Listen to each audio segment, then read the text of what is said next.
여러분, 코로나19가 다시 대유행의 조짐을 보이고 있습니다. 3,000명이 넘어서는가 하더니 이번 주에는 3,000명을 훌쩍 넘어서서 자칫 잘못하면 4,000명까지 간다.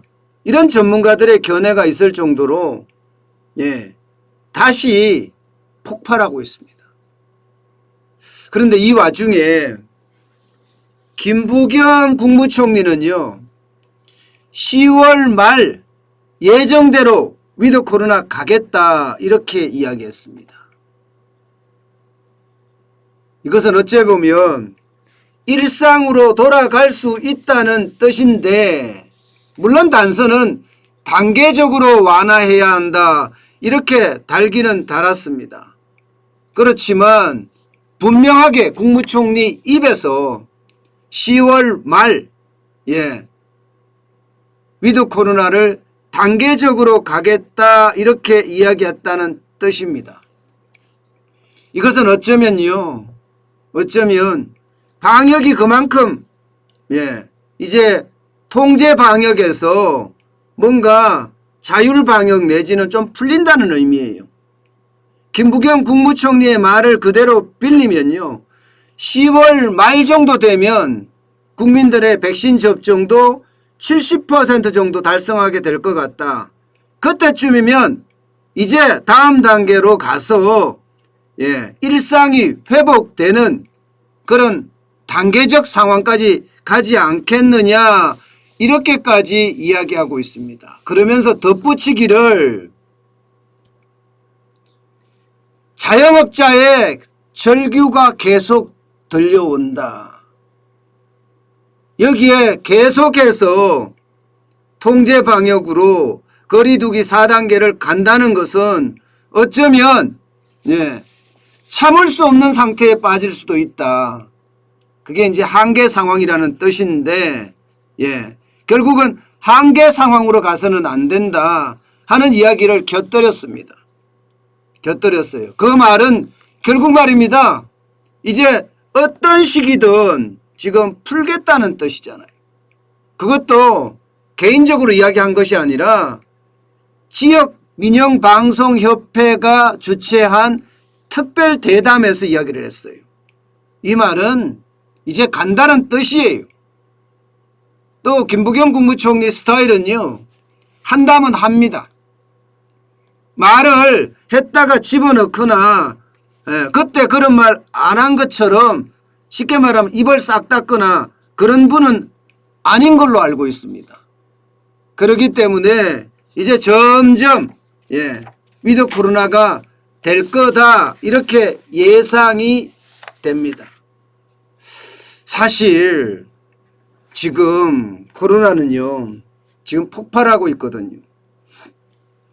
조금 전에 제가 코로나 라이브를 직접 검색을 해서 봤습니다. 그랬더니 2,393명입니다. 신규 확진자가 2,393명이면 이제 2,000명대가 일상화됐다는 뜻이잖아요.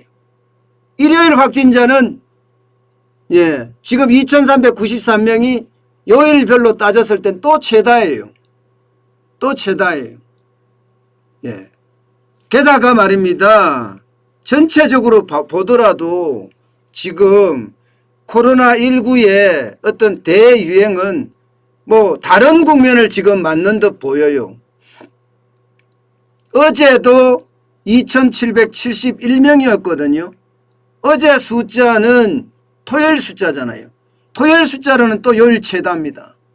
게다가 25일 날은 3,272명까지 갔단 말입니다.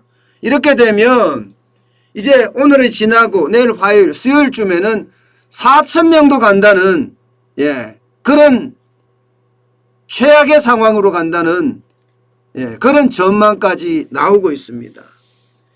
심지어 말입니다. 심지어 지금 가천의대 정재훈 예방의학과 교수는요, 3,000명이 많은 것도 아니다. 가혹하지만 단계적 일상 회복은 이보다 더 많은 확진자를 가져올 수밖에 없다. 최대 수만 명의 확진자를 감당해야 될 거다. 이렇게 엄청난 경고까지 했습니다. 수만 명의 확진자. 예. 진짜 전문가들 사이에서는요, 이제는요, 그만큼 최악의 상황으로 갈 수도 있다. 이런 경고를 내놓은 거죠. 그런데도 불구하고 국무총리가 10월 말 위드 코로나로 가겠다는 것은요, 그만큼 바닥이 지금 어렵다는 거예요. 바닥은 이대로 가면 진짜 한계 상황을 맞을 수밖에 없거든요. 여러분, 이게 여러분도 보시는 것처럼 여기는 신촌입니다. 이화여대 앞에예요. 이화여대 앞인데 텅텅텅 비었습니다. 지금 신촌 대학 가면 이런 게 아닙니다. 홍대 마찬가지. 예, 뭐 종로 상권도 마찬가지고요. 광화문 상권도 마찬가지고, 아마 오늘 3,000명이 넘었기 때문에 오늘은 더 심하지 않을까, 그런 생각까지 들 정도예요. 그만큼 자영업자들은요, 또 바닥 경제는요, 지금 바닥에서 한계 상황이라는 절규를 계속 내던지고 있습니다. 그렇기 때문에 더 이상은 안 된다. 예, 그런 이야기가 지금 국무총리의 생각에 자리를 잡은 것 아닌가, 저는 그렇게 해석을 합니다. 사실 말입니다. 지금 이대로 더 가잖아요. 안 그래도 자영업자 소상공인은 지금 빚을 내서, 예, 빚을 메꾸고 또 빚을 내서 지금 인건비를 충당하고 또 빚을 내서 경영난을 해결하고 있는 그런 최악의 상황이거든요. 예, 그런 상황에서 계속 통제 방역으로 간다는 건 그만큼 말입니다. 예, 자영업자들에게 한계 상황으로 정부가 내몬다, 이런 꼴이라는 겁니다. 문제는 아직도 한 달이 남았다는 사실이에요. 아직도 한 달이 남았다는 사실. 오늘이 9월 27일이니까 10월 말이라 그러면 아직도 한 달이 남았습니다. 그 한 달 동안 과연 자영업자들이, 예, 버텨낼 수 있을 것인가, 그것도 굉장히 큰 충격이에요. 여러분도 알다시피 지금 코로나19가 1년 8개월을 계속되면서 말입니다. 자영업자들은 잘 되는 집도 있습니다. 그러나 대부분의 가게들이 매출액이 반토막 나고요. 여기에다가 있는 인력도 다 내보낸 상태예요. 게다가 1년 8개월을 버텨왔단 말입니다. 이제는 극한 상황. 여기에서 더 이상 못 버틴다는데 한 달을 버티겠느냐 이거예요. 한 달을 버티겠느냐. 예, 이것도 어쩌면요, 지금 또 하나의 위기 중에 하나입니다. 게다가 지금 정부의 어떤 잦은 이야기 있잖아요. 다음 주면 회복된다, 다음 주면 회복된다 했던 정부의 이야기.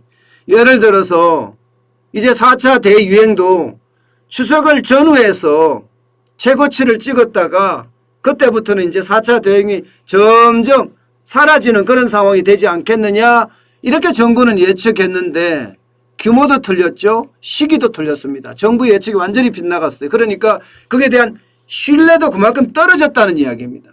이것도 문제입니다. 신뢰가 떨어졌다는 사실. 예, 10월 말이라는 것, 한 달을 버티는 것도 좀 쉽지 않아 보이고요. 신뢰가 떨어졌다는 사실도 이게 또, 예, 더 심각한 양상으로 번져질 수 있는 그런 상황이라는 뜻입니다. 어쨌든 한 달이란 긴 시간이 좀 길기는 길어요.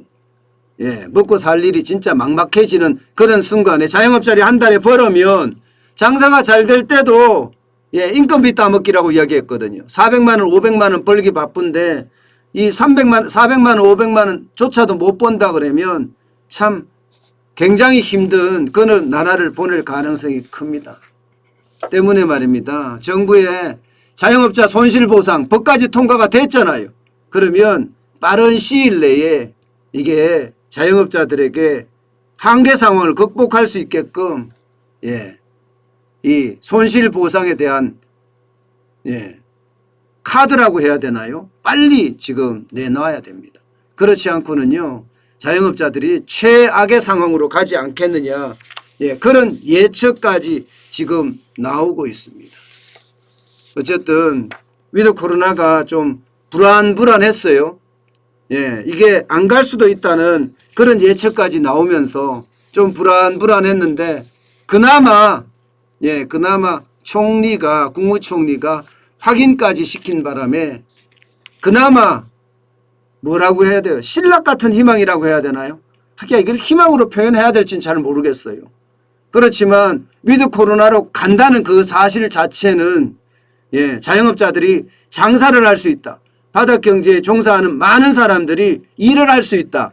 이런 희망을 가질 수는 있는 것 같아요. 그런 차원에서 보면 가장 빠르게 백신을 접종하고 그에 따라서 위드 코로나로 되면서 일상 회복이 빨리 실현됐으면 좋겠습니다.